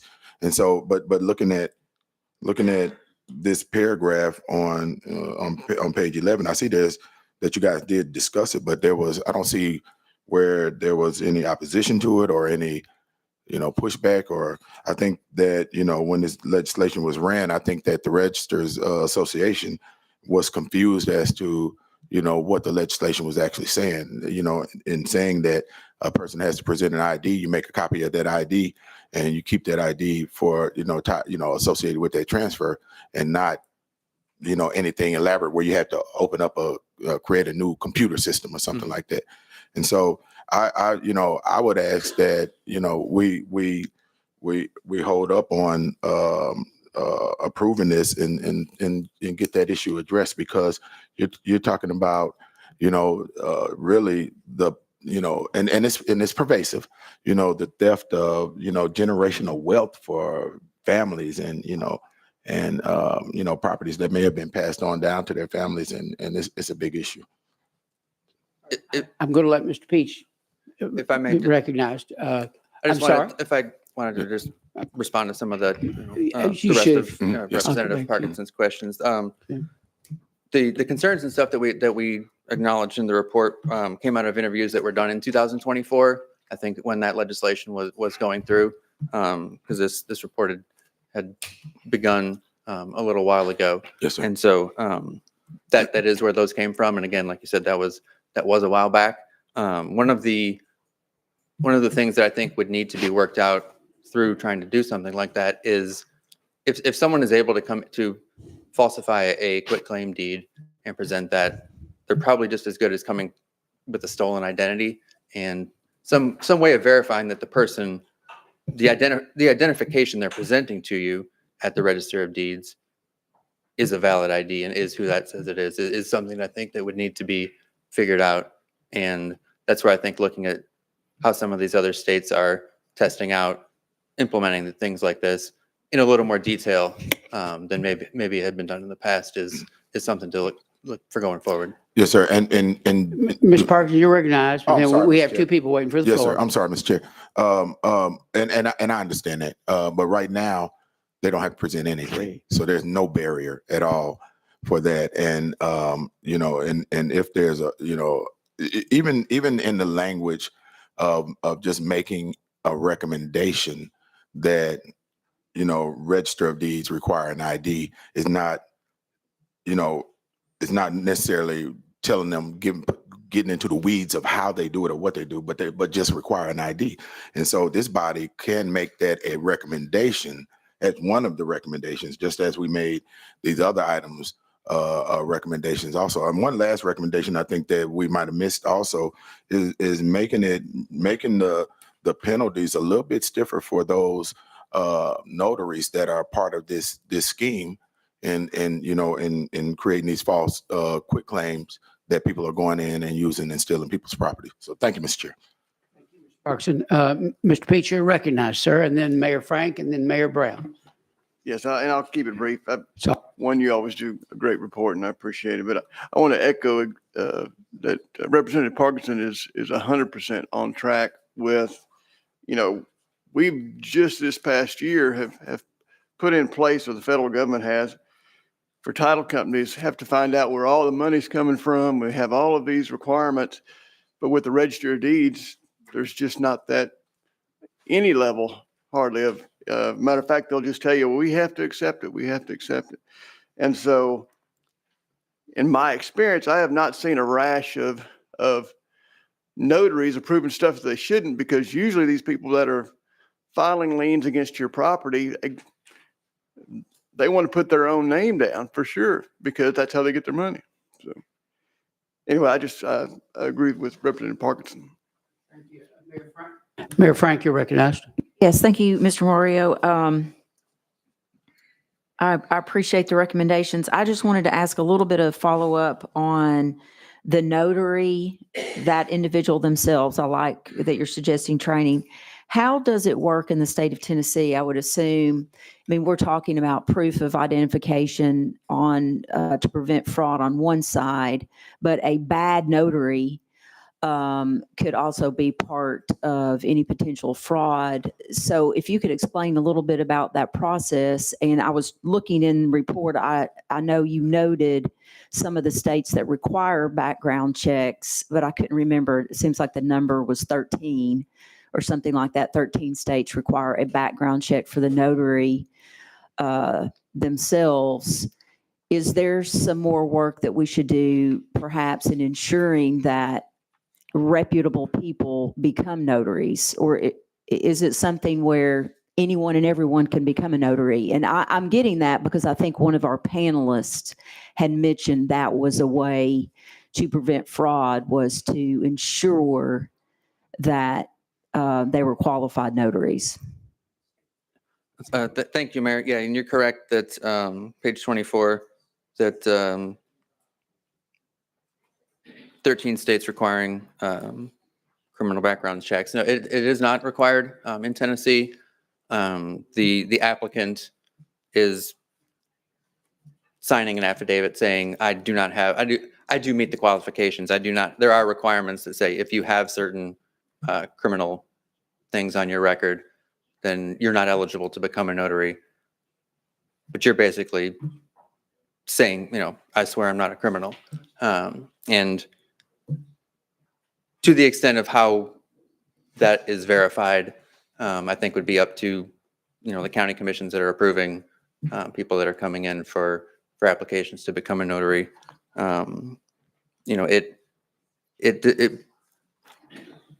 It is something that, it seemed less common, but does have potential, I think. So is there something that our county commissions should be looking at? Like, I mean, should they be reviewing individual applications, for instance? And I think about this in terms of our seniors, because a lot of seniors there's an incentive to become a notary and travel and go to a senior citizen's home, and they're charging a fee.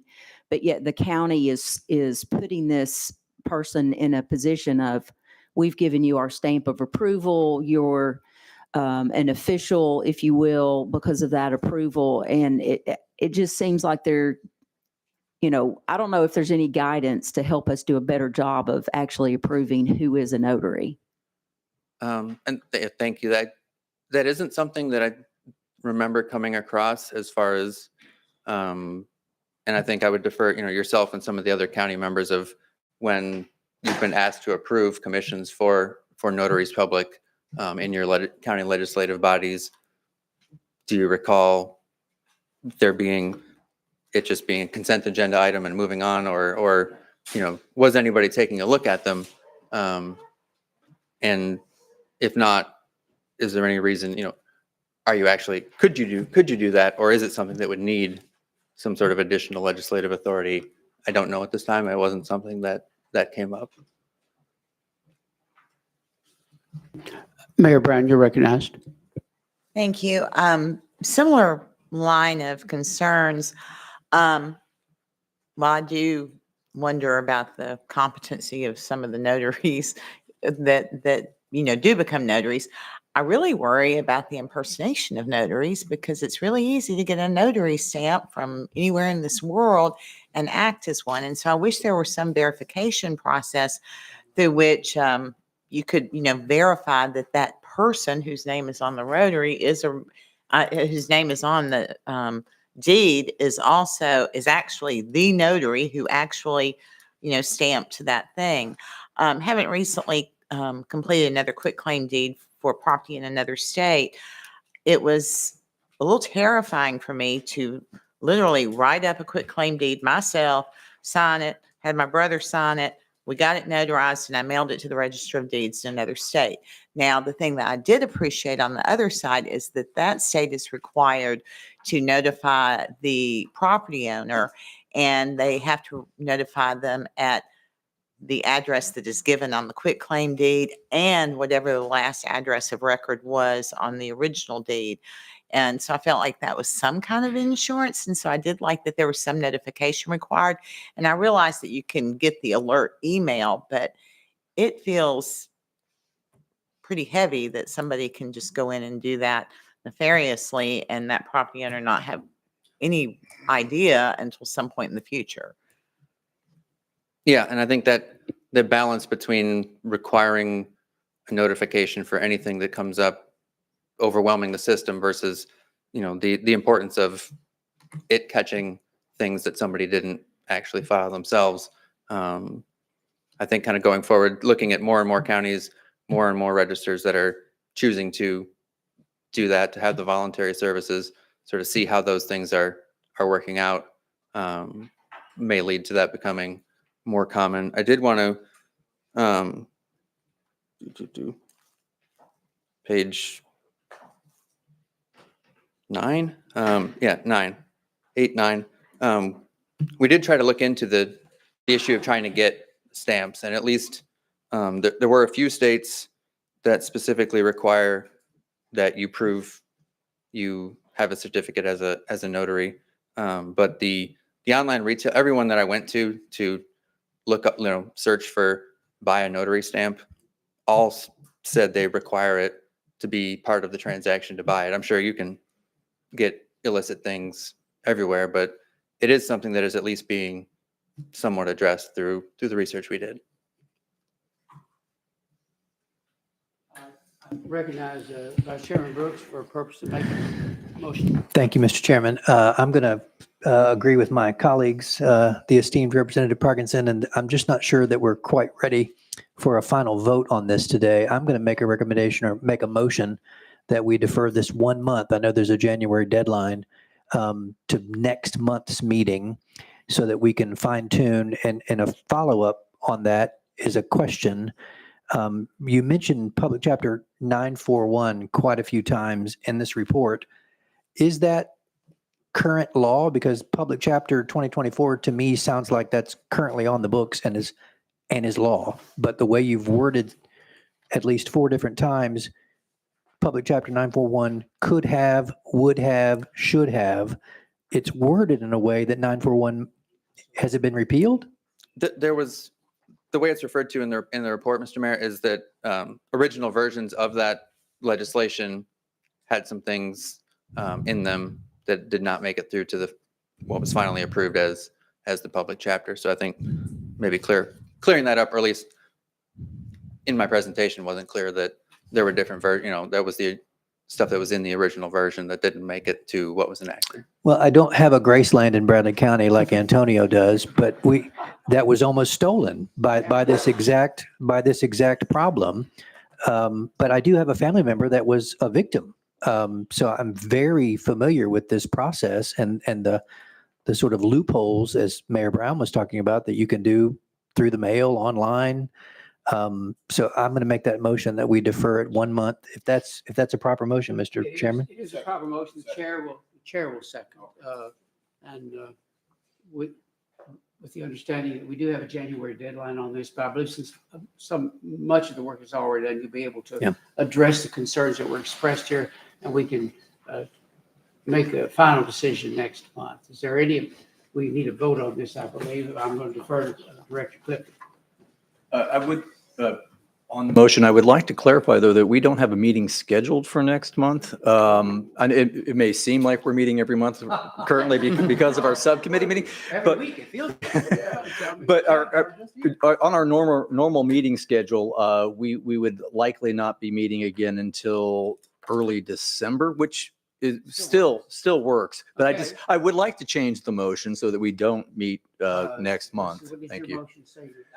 I will change that motion to next calendar or next meeting, which would be There's no December. objection to the change, then I'll second the amended motion. That's done now. Thank you, Thank you, Dr. Lippert.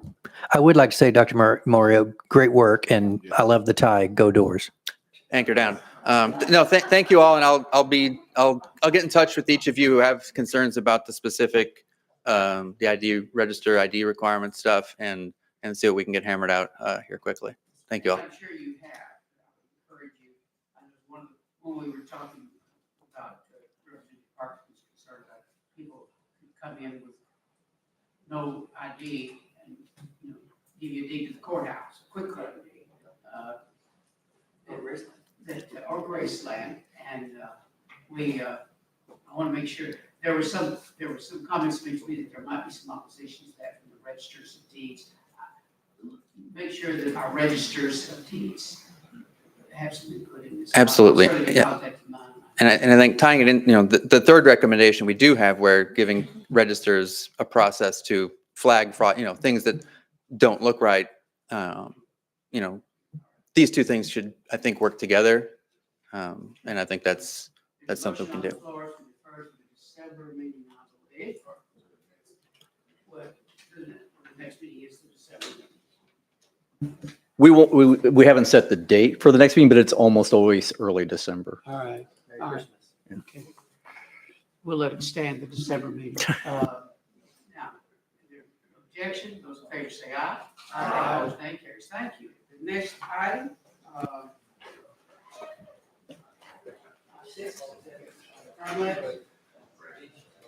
Final report for approval.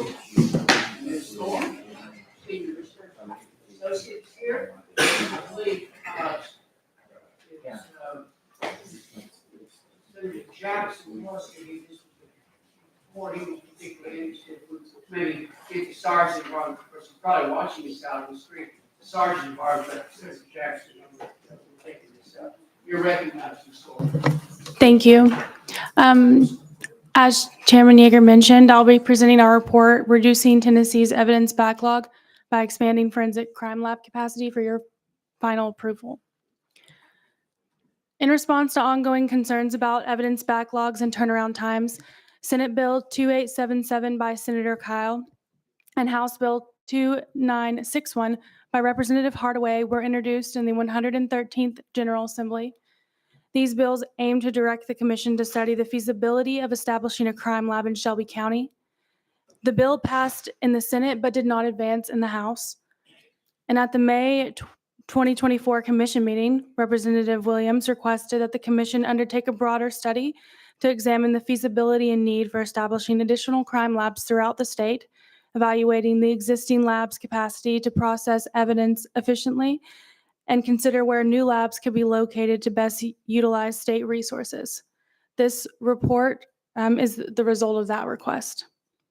In response to requests by members at the June 2025 meeting, when the draft report was presented, Commission staff added the following information to the report, which you may find on the pages mentioned, highlighted in yellow. To address the state's digital forensic needs, additional information was added on pages 4, 5, 30, and 31. TBI anticipates improved turnaround times for digital forensics once newly hired staff complete training, and continues to evaluate staffing and facility needs for this area of testing.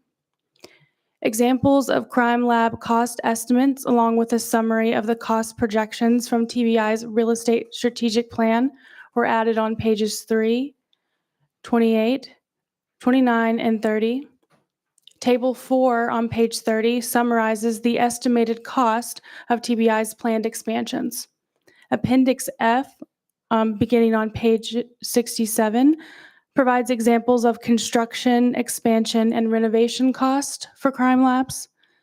And Appendix H, beginning on page 75, summarizes cost estimates for alternatives to building new labs. Based on the available information, the planned Jackson and Knoxville TBI lab projects combined could cost between $44 million and $66 million. The estimated cost of the TBI Nashville and Chattanooga projects is still unclear at this time. We are also aware of a budget request that was made for a larger TBI Knoxville headquarters at a greater cost, but that budget request has not been approved. Moving along, Figure 7 on page 31 explains that TBI's labs are primarily funded through annual state appropriations with some additional funding provided by grants, similar to how other labs are funded nationwide. And staff provided more historical context on long-term crime trends by adding evidence request and turnaround time data dating back to fiscal year 2020 in Figure 4 on page 25 and Figures 5 and 6 on page 27. And finally, additional information on outsourcing evidence testing was added on page 26. One of the draft recommendations presented at the June 2025 meeting has since been implemented. The draft report recommended that TBI and the city of Memphis enter into an agreement for a firearms analyst in the Jackson lab dedicated solely to Memphis cases. Since then, TBI and Memphis have signed an agreement to assign 2 forensic scientists, 1 in DNA and 1 in firearms, who will work solely on Memphis cases. These positions will be funded by the city of Memphis, and TBI plans to hire 2 additional scientists for the Jackson lab. The final report's other recommendations remain unchanged. Without addressing the constraint of limited lab space, the state's effort to improve forensic capacity and evidence processing and public safety, Without addressing the constraint of limited lab space, the state's effort to improve forensic evidence processing and public safety will be hindered. The commission recommends increasing crime lab capacity in each Grand Division in line with TBI's 2024 Real Estate Strategic Plan by expanding the Nashville and Jackson labs, replacing the Knoxville lab with a larger facility that includes firearm testing, and adding a smaller focus lab in Chattanooga for drug evidence and toxicology. Expansions in Nashville should especially target the most overburdened disciplines such as forensic chemistry and toxicology. Finally, while the state undertakes the long-term projects of expansion, there are interim practices that can reduce backlogs and expedite results. The commission recommends that TBI continue to pursue external process improvement methods, that the General Assembly amend DNA laws to allow rapid DNA use at booking stations, and that the state support research sharing partnerships that train and equip local law enforcement. That concludes my presentation. I'm happy to take any questions, and I request approval of this report. To get it on the floor of the chair, we'll move approval. Is there a second? Mr. Peach, thank you. There is a second. Now, do questions, comments, debate? Members? Senator Yarbrough? I just want to circle back to one thing. I believe that we're already out of capacity in the Jackson lab, and we finished construction of that lab in 2021. I mean, that part's given me just pause in terms of, during that entire period, the legislature was trying to expand capacity. Like, we were intending to do this, but we're over capacity, 4 years after completion. And I'm curious if it's should be in this report or if it should be a separate report, Mr. Chairman, but it seems like there has to be some way that we're actually thinking about the kind of long-term planning when we're approving projects like this. It's at least intuitively, it would have been a far less significant expenditure for the state to build a larger project that was finished in 2021, or at least have the capacity to finish out the lab spaces within a larger footprint in 2021 than to now undertake like an entirely new process, 4 years after completion. And I think it's just as being, I'm sure that a lot of legislators who we thought we were sending more capacity into this program, and it turns out that we weren't sending as much capacity as we thought we were. And I just want to try to understand whether we should address that in this report or whether it is a sort of separate issue when it comes to the way that we're acquiring properties. And I don't know if I'm directing that to you or to Director Lippert, but I just want to. Do you have any comments you would like to make to that, ma'am? Yes, thank you. TBI in their real estate strategic plan that they did in 2024 is looking forward several years, maybe 10 to 20, and what the demand, might be based on population growth and other factors. I think the demand, from what they did in the past, the demand grew more than they anticipated, and they had to hire staff more quickly than anticipated, and that's given them the need for more space. Thank you. Thank you, Ms. Thorne. Other questions? Can I follow up, Mr. Chairman? Chairman Brooks. Thank you, Mr. Chairman. Senator, I'll address this to Senator. Great report, Ms. Thorne. Thank you. I think it's like our local municipality. We're being asked to build 2 new schools at the very same time that we're expanding the schools that just got finished. I'm not sure that there's ever going to be a place where we build enough capacity in these crime labs. Unfortunately, it is a growing problem all across the state. And I agree. I saw the same number and I thought, well, good golly, we just expanded Jackson and got all the capacity out west, and now we need even more. My bigger question is the General Assembly prepared for the funding that it's going to require to make these recommendations possible? I look to my colleagues to say, okay, this is a great recommendation, but it's going to be expensive, sadly. Senator. And I agree with that, especially to the extent that, what the report says, and I agree that it is a very good report, is that the ability to do this testing is a function of both the personnel that's required to do the work and the physical capacity in these facilities. And I think that but I don't think that we can make appropriations decisions thinking that we can just move one of those things up without having to at the same time start thinking through how we're moving the other up. I think it leads to us undercounting the cost of making certain changes. And I think this is just for those of us who are working the appropriations process. I just think we need to recognize that sometimes we're making a decision to throw people at something, but it's usually rare that just that cost will be there are other costs that come along with that we need to actually factor into our decision making. All right. Thank you. Well taken. Are there other comments or questions for the? Well, there being none, then we may be ready for a vote. I believe the matter is before us. Those in favor of the motion say aye. Aye. Opposed, nay. Carries. Thank you. Motion carries. And now I believe we're going to go to tab 8.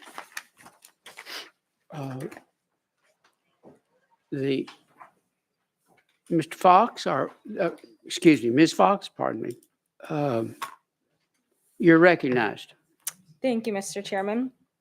Good afternoon, Commission members. Public Chapter 102 acts of, sorry, can you guys hear me? Sorry. Public Chapter 102 Acts of 2025 directs Commission staff to study the economic effect of the cosmetology and barbering professions in Tennessee. This includes revenue generated by the professions and retail sales, along with training and education opportunities and any potential barriers to entry into the industry. We are continuing to collect and analyze data and interview stakeholders this fall for the study. We will present the draft report at the January 2026 meeting and the final report at the spring 2026 meeting. We have found that the cosmetology and barbering industry is growing both nationally and in Tennessee. Nationally, overall projected employment is expected to increase 5% between 2024 and 2034, outpacing the average 3% growth rate for total employment. In 2023, the Tennessee Department of Labor and Workforce Development classified cosmetologists and barbers as in-demand occupations. The number of active cosmetology and barbering licenses of all types issued by the State Board of Cosmetology and Barber Examiners, the regulatory board overseeing all individuals, shops, and schools in the industry, have consistently increased over the last 10 years. Table 1 on page 3 of the memo has information on all licensing types. Tax revenue from beauty supply shops, barber shops, beauty and nail salons, and cosmetology and barber schools has been increasing. This includes franchise, excise, and business tax revenue, along with state and local sales tax on products sold in salons like shampoo and conditioner. Barbering and cosmetology services are not subject to sales tax. See table number 2 for a breakdown of tax revenue by taxpayer type. The Tennessee Board of Cosmetology and Barber Examiners is responsible for regulating the cosmetology and barbering professions to protect consumer health, safety, and welfare. All individuals, shops, and schools operating in the state are required to have a license, including cosmetologists, estheticians, manicurists, natural hairstylists, hair braiders, eyelash specialists, master barbers, barber technicians, cosmetology and barber instructors, and cosmetology and barber shops and schools. Requirements to obtaining a license vary depending on the type of license. The memo briefly describes some of the requirements on pages 6 and 7, and Table 3 shows some of the fees charged for licenses. Based on a preliminary review of other states and interviews with stakeholders, Tennessee's regulation of the industry is similar to most other states. For example, the 1,500-hour requirement for a cosmetology or master barber license aligns with about half of other states. I would like to open the floor to questions and comments. Thank you. We will not be voting on this. This is not the final report, but we will take questions and comments. Representative Parkinson, and then Thank you. you have the floor. You're recognized, sir. Thank you, Mr. Chair. And thank you for your hard work on this. The reason that I asked for this study is because I wanted our state to understand the economic impact that the barbering and cosmetology industry provides to our state. I think it had been gone unnoticed for a very, very long time, probably up until now. And even myself, who I do most of the barbering and cosmetology legislation in the state, even myself looking at these numbers, finally formally quantified, I'm even mind blown at the numbers that are presented here. I also want to thank my colleagues too for the legislation and supporting the legislation that we run in barbering and cosmetology, because if you look at how our industry is growing in licensed individuals, in the different disciplines, this all comes from us being cognizant and supportive of shifting some of these ideas, right? And I'll give you an example of that. Looking, prior to 2013, every discipline had to go through a full cosmetology school. And we in 2013, we broke it up to allow for specialty schools to be created and, for specific disciplines. And if you look at, let's go to eyelash specialist. This is the last one we passed, I think last year. Was it last year, 2024? I think it was last year, 2024. And since then, we've already got 84 licensed individuals from that in 2024. And for the men up here that don't really get their lashes done, these ladies, I'm sure they understand what I'm talking about. But that is a $1 billion plus industry in itself, $1 billion plus. And and so I just want to applaud the Tennessee legislature and everyone involved and TACIR and you specifically and your team for doing such a wonderful job in pulling these numbers. And the last thing I want to say too is this, we although these you look at these tax numbers, these are good, but we still leave a lot of money on the table when it comes to this industry that we're not collecting. So I think there's a great opportunity. And it also speaks to that we need to invest more in this industry, because, our state, believe it or not, is one of the leaders in the barbering and cosmetology industry. So I want to thank you for that. Thank you for everything you've done. I really appreciate it. Thank you, Representative. Are there other questions or comments about the report today? No motion is required, so we think there being no more questions, and we will close the discussion on this for today. Thank you very much, Ms. Fox. And we have we had, despite our best efforts to try to move the panel discussion up before lunch so we could leave earlier, we were not able to do that because I think one of the, or more of the panelists already had commitments and couldn't change the time. So we're going to get an early lunch today, and we'll be back in time promptly at 1 for the panel discussion. Unless there's objection, we'll recess. I guess that would be the appropriate thing, to recess until 1. And I appreciate the support we received, and would encourage staff to, when we're in these situations where we only have one program after lunch, that we try to maybe consider working through lunch than coming back. But we just weren't able to make that work this time because of prior commitment. We stand in recess till 1 o'clock.